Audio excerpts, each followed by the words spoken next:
Hey Lisa, I notice you often say that all kinds of things are beautiful. Are you saying you don't look at it like that if there is an issue that may appear horrible to most people? I often see the world as brutal and relentless. How did you get into such a positive worldview without it feeling ingenuine? I want that worldview. Really, to be honest, the more I study psychology at uni and the more I meditate, the more I see just how brutal and arbitrary and idiotic it is in a way. But you seem to see it more beautiful through non-duality practice, and that I want too. Yeah, in the human world, in a way, you're always going to see it in opposites. So you're always going to see it good and bad. And it's equal, actually, generally, between good and bad. And there is no good and bad. There is just movement happening. So it's just movement of energy happening. But the way we define it is good or bad. So eating a nice fish could be good for us, but it's bad for the fish.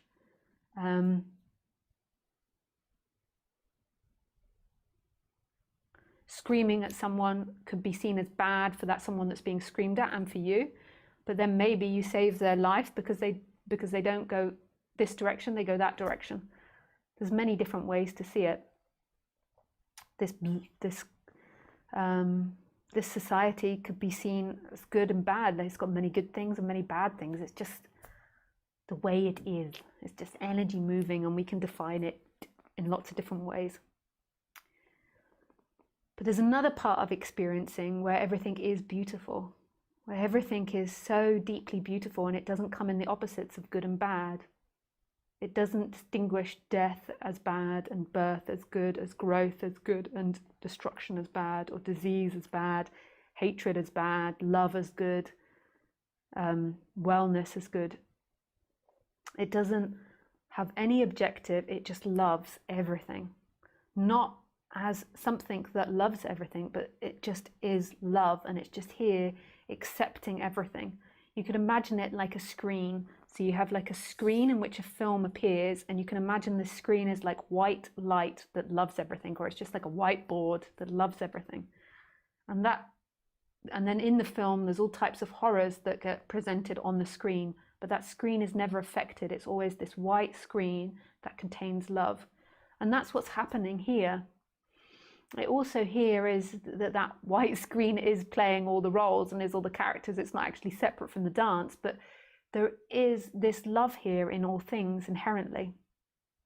And it's through waking up, we call it in non-duality.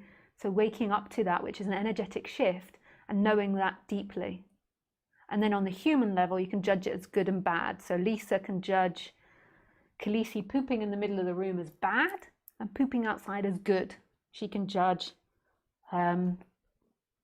liking this type of a room to that type of room, and so on, and this is good and that is bad, and doing these types of things is good and that is bad. But there's something else that's absolutely indifferent, and that is love. It's not indifferent as a thing, but it's just not in things. It's not invested like you imagine it. So that's the freedom. And then I think when there's that deep connection to it, it most probably does come through a human, so through this Lisa's body mechanism, it maybe does come across as saying lots of positive things, because even though Lisa is not enlightened, there is this connection there. So then it therefore alters the perspective of Lisa.